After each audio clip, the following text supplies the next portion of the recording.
My people, how na dey? How's na dey fine?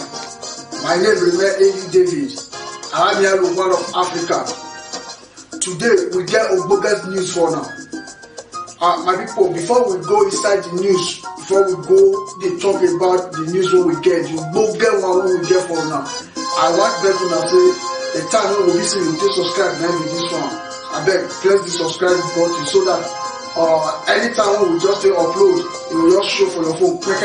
You go be like say na you even dey upload am, you no go miss anything. And the reason why you go subscribe na be that one. You just also press the notification bell. Make sure say you honor. It's for you to get notification, and also you dey rate us on YouTube well. God bless you, because I know say you dey subscribe now. We talk and say we get Ogboge news for now today. The Ogboge news wey we get now be this one wey we enter inside. Then we go share like see wetin dey happen. Yawa don burst for Nigeria again. This matter, I don't know. I want. In fact, make I just position her as the thing dey happen. Make it not be like say I dey add Maggi or sugar Jonah. Because some people will say me I dey form the matter. No be say I dey form her. I just want to tell you as the thing matter dey happen. Nigeria National Assembly, the Rep and the Senate, the work where they not fit do for the Endsars matter when it happen. The work where they not fit do, like the British Parliament come out, they help them to do their work. No Nigerian senator, no House of Reps member even come out talk anything. Say me, wetin the federal government they do concerning this Endsars issue, e no good. But Nigeria, trust Nigeria in diaspora, now they write petition, online petition. This online petition where they write for UK, if you write petition, they need like 100,000 people when they will sign the petition. Say true, this thing when they do is not good. 100,000 people when they sign up, but it shortalize UK when they see the number of people when sign the petition. Over 200,000 people sign up. They double around. Like UK Parliament come out and talk and say, man, the matter when they happen, they know by the issue. The way when Nigeria government they do, they know understand that. So make you see how UK. When I see country, I bet when they go there. Very grateful, Mr. Gray. It's a pleasure to serve under your chairmanship, and it's really good to see you looking so well. I'd like to thank the Honourable Member too from Chipping Barnet for introducing this debate, for her passion, and also to all of my honourable friends, also for their passion, their expertise, and their clear demands that we're making today in this chamber. And it's good to hear that the demands are unanimously held across what is sometimes a divide. As we know, the SARS police unit was suspected of abuses against thousands of innocent Nigerians over the past 28 years.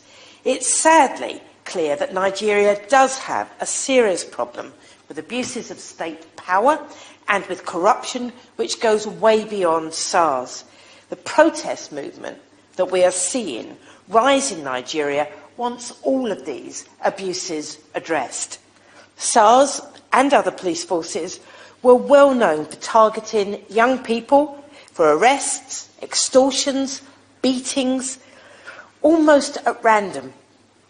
I'm told if you're young, if you have the wrong hairstyle or clothes, or if you're driving a car and playing music, you could be targeted. Your money and your possessions could be seized with no evidence, and people know if you resist, you will be beaten and possibly killed. SARS created an environment of fear and injustice, and until the protest, there was no real sign that those in power were listening or prepared to act. It appears to be, sadly, just the same with many other issues in Nigerian society. There's terrible unemployment, there's little access to healthcare and to education, and a poverty rate as high as 70%, according to Oxfam. The people of Nigeria have the right to come together and call for an end to those injustices. But as we know, in recent months, their peaceful, powerful actions have been met with horrific violence. Amnesty says that at least 56 people were killed during the recent protests, including at least 10 in Lekki. I've been fortunate enough to hear from a young journalist with direct knowledge of what happened at the Lekki toll gate. And she told me, and I'm going to read out her words. She said, and I quote, "It was devastating, something you don't want to imagine. The protesters did not know that the cameras and the lights were going to be removed. There were no cameras to witness anything." And then, as we've heard today, the soldiers opened fire on the crowd of protesters, and my contact said one of the survivors jumped in the water, but the soldiers kept on shooting. For days after, a friend of mine didn't come online because of the shock and the fear, and it took him a long time to come to Facebook and to say, "Thank God I survived.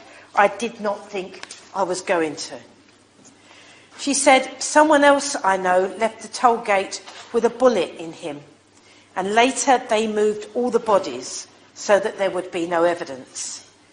For them to close their hearts and kill protesters like that is simply unforgivable.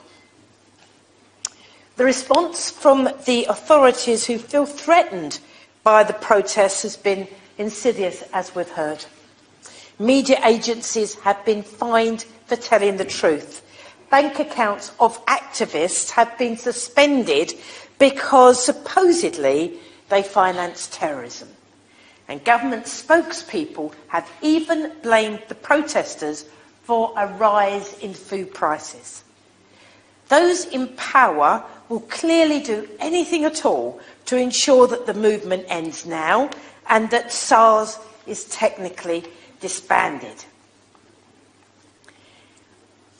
Those in power are terrified that the calls for action on corruption and police brutality will go on and on. My plea to the Minister today is that we stand with the young people of Nigeria who are demanding change far beyond the closure of SARS. What they are demanding is a future worthy of their courage and their leadership. And here in the UK, we need that too, because Nigeria is a massive, fast-growing, youthful country. It has massive potential. It's a country that will have a leading role in decades to come, not just within Africa, but in our world. And for that positive leadership to happen, that sense of justice that motivates the Endsars protest must prevail to shape Nigeria's future and our future too. So, Minister, I don't think that words from the government today are going to be enough, because I think we've got to show our solidarity, demonstrate it, by identifying and targeting those that we know are responsible for terrible violence and abuses that the activists have faced. The least we should do is to make sure that those who have murdered Nigerians and deprived them of their human rights aren't able to benefit from trade or travel to the UK. In my view, that should include the leaders of the government and the military who are now refusing to allow transparent and fair investigations to happen and for justice to be implemented. What I want to hear from the Minister today is that a list of Magnitsky, I never say that word properly, sanctions is being created and action against those on that list taken in weeks and not years.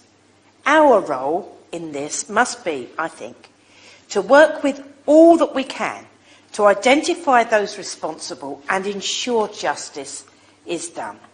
And I would be so very grateful if on this occasion the government acts decisively. Shepherd Asian, Now see how that woman take explain. They even know what happened for the country past the people when they the country. They sabi the matter pass us. And this one they shock our brain when they say Now they shortalize us with another information when they be say the thing they both put Gowon. Put Gowon. Thank you, Mr. Gray, for calling me to speak. And I must say it's a pleasure to follow my honourable friend, the Honourable Lady for Edmonton, who speaks quite rightly with great passion about one of the great countries in this world that is sadly being racked by violence and violence against young people. Now, I would argue that the greatest book in the English language, and I know there may be some debate about this, but the greatest book in the English language is Things Fall Apart by Chinua Achebe, the great Nigerian writer. And the beauty of that book is the way it explains the challenge of changing generations to live together, and the way it speaks about values falling away and community being eroded by outside pressure. What we're seeing in Nigeria today is part of that story. It's a tragedy that we are watching. It's a tragedy that we are all witnessing, because as we see things falling apart, the pressure this time is not foreign, taken from the Nigerian people and hidden their ill-gotten gains here. Go on, you see your life. We be thinking you be among the people where see even the Nigeria good for mind. Say you be among the people when they do better things for Nigeria. But we don't know say now start the matter. The reason why the country just there as it did be this one. You don't say when this corruption starts. Now the British government they tell us now say you carry half of CBN go London go put them for there. I don't just understand it. The reason why the country just dabaru na be this one. Anybody when you go that place just want take it all. You know they squander the country. You just look at the old man or way. I beg we leave this place. All of them don't be. I don't want this. Go to your language.